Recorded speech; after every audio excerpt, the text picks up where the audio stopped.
Although the conversations take place between me and the storytellers, I know, they know, we know that the stories that are shared here are much bigger than us. It's much bigger than a conversation between one or two people. It's much bigger than a conversation between a few people. And we know that the messages being shared here have the capacity to reach far beyond just us, whether that be in location, whether that be across time.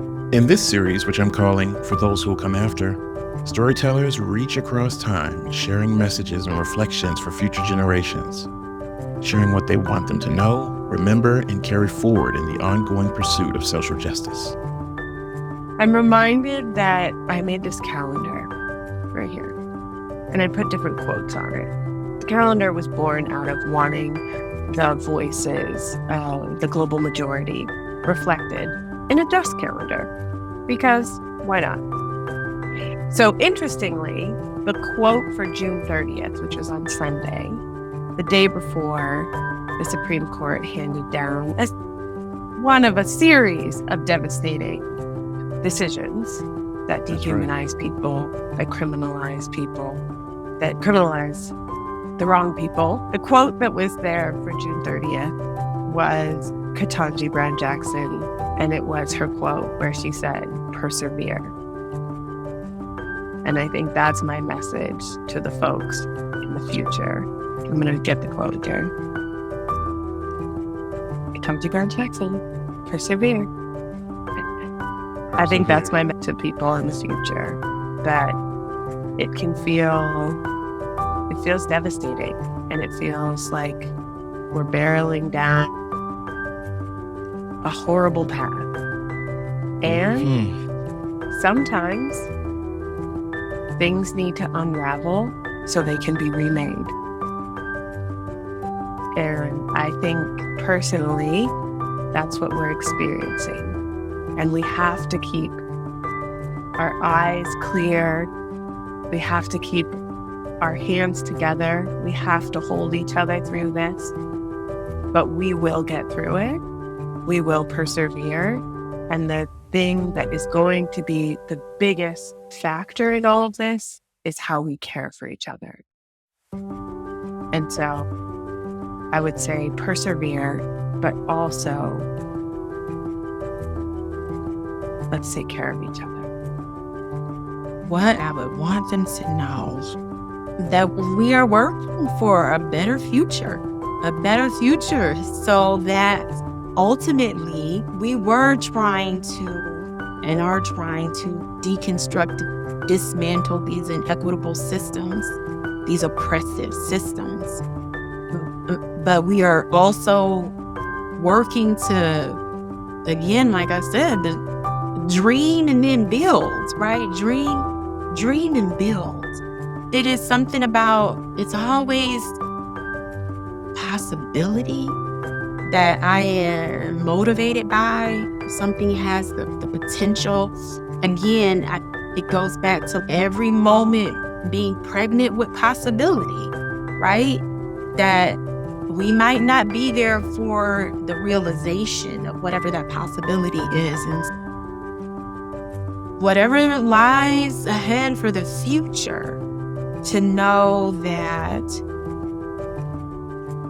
there are lessons to be taken from the past, right?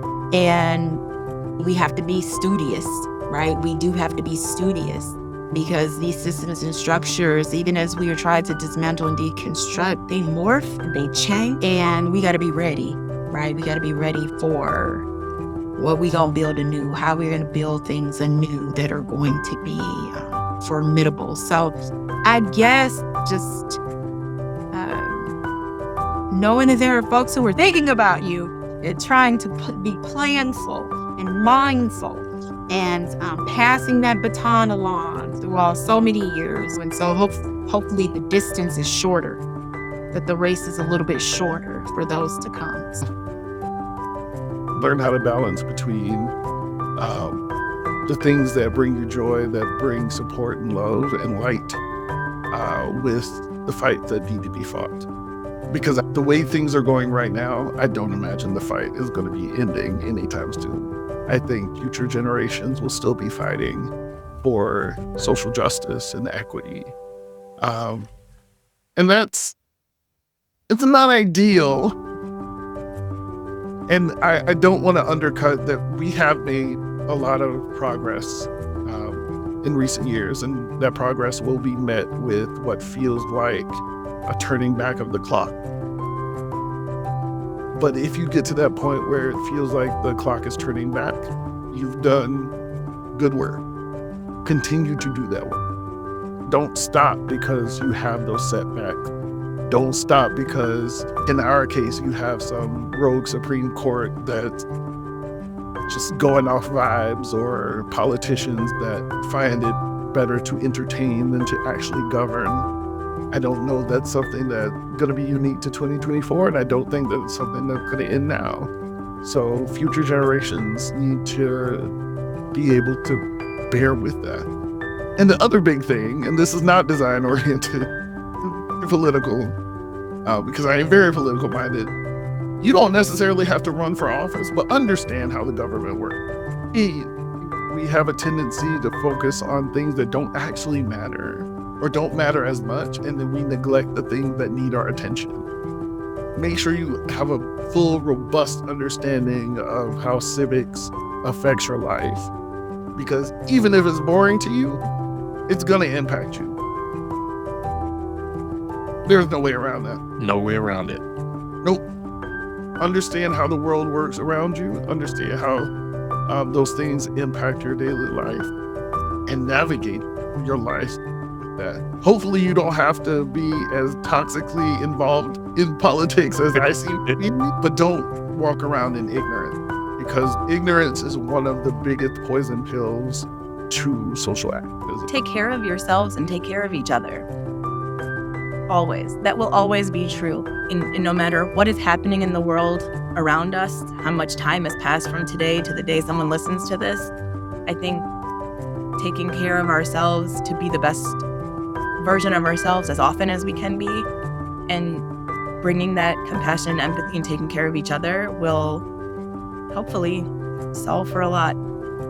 I would tell folks who are coming after me is, I trust you, right? Is I trust you with this, and let that trust express itself in whatever way it needs to be expressed. Yeah, because if someone's looking at the Healing Timelines project one day and wondering, yeah, how do we continue to heal timelines in 4060?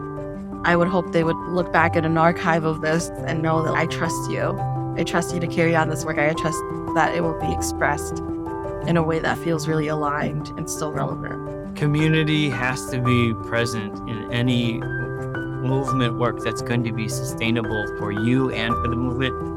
And so people who are afraid of getting involved with things because of the amount of work or the amount of, I have all this other stuff to do, just to know that like the other side of it is that the same thing that you're working hard at and devoting a lot of time to is also a thing that fills your tank. So if you change your relationships and how you approach relationships with students, for example, there's going to be extra effort. But what's paired, if you're doing it, what I would say, if you're doing it in a way that is honest and reflective and healthy, then it feeds back into you. So it gives you that extra battery power to do the extra stuff. And so it actually betrays this concept of a zero-sum game. No, you're actually spending more time, but it's increasing your battery life in a way for hope. Great grandbaby, I love you.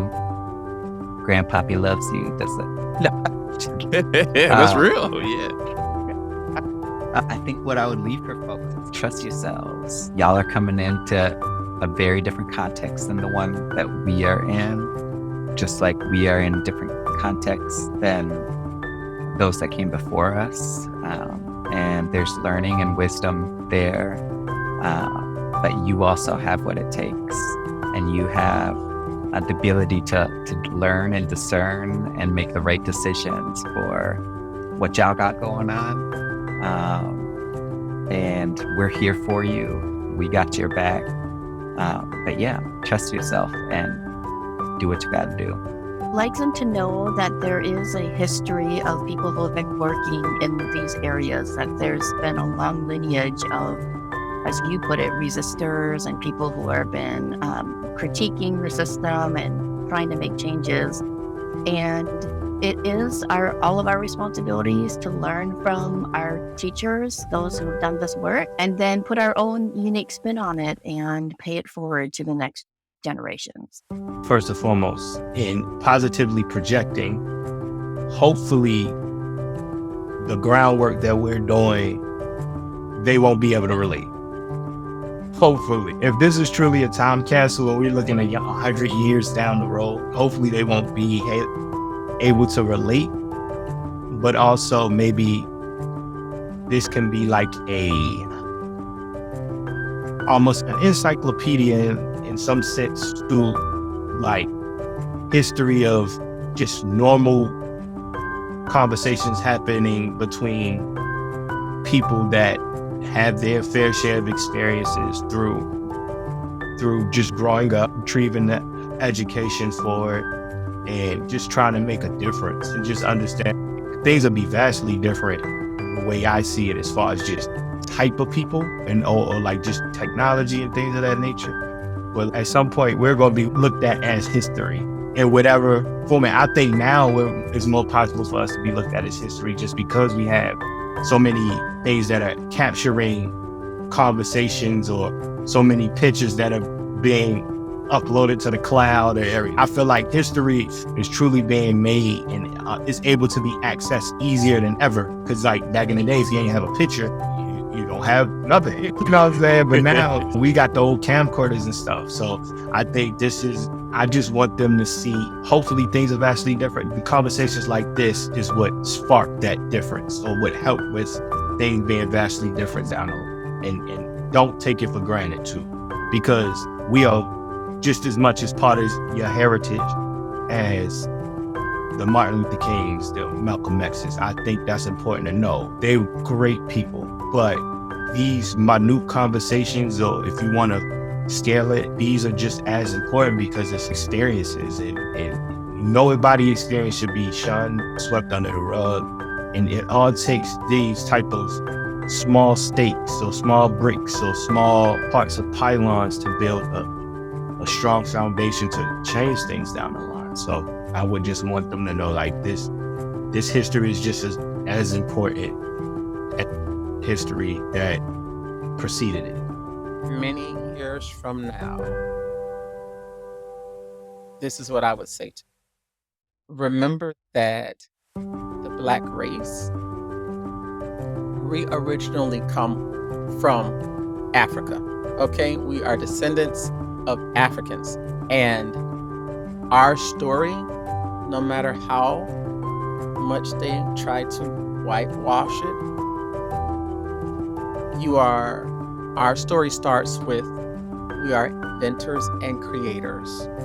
Okay, we come from tribes in Africa, we come from such greatness. You have to know that and do research. Okay, you want to know where you come from? It's okay to do research. You don't have to have a PhD. Just start however you think. How do I find out about this? Go for it. I will also say you are more than enough. You are more than enough. And the other thing I would say is go for it. Whatever it is you think you want to do. You come from greatness. Our story does not start with slavery. Ever heard of the 1619 Project? Let me stop right there. Don't get me started. That's a whole nother rabbit hole. However, that our story does not start with the 1619 Project. You gotta know that. We were inventors, creators. Think about it. Just think about this. Once we were brought over here, across the Atlantic Ocean, all the different stops they made. Once we were here, no longer enslaved, think about all the contributions we have done. Think about all of the things, the grand scheme of things, the educators, the doctors, the lawyers, the entertainers. Just thinking about all of the things. Patricia Hill Collins, Black feminist thought. Okay? Yeah. What I mentioned earlier, like Michael Eric Dyson and Cornel West, Bell Hooks, Lord rest her soul. Just all of the things. You mentioned Toni Morrison earlier. The King. Goodness gracious. Think know that you come from greatness and know that you are more than enough and just go for it. The sky is the limit. Don't let anyone tell you what you can and cannot do. I don't care what you do. Another thing is, whether good or bad, somebody gonna have something to say about it. You're gonna have critics regardless. You're gonna have haters regardless. You're also gonna have people who are gonna rock with you no matter what. And they may not always be in your family. Truth is, our time is limited. One day there'll come a moment when we've done all we can, when it's pencils down, so to speak, when our time has come to an end.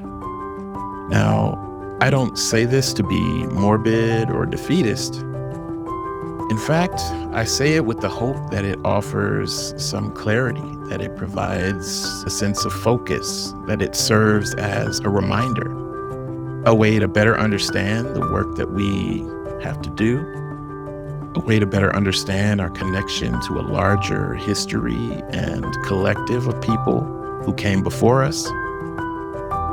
I say it in hopes that it gives us space to reflecting on what our contributions are, reflecting on what they have been, and what they might yet become.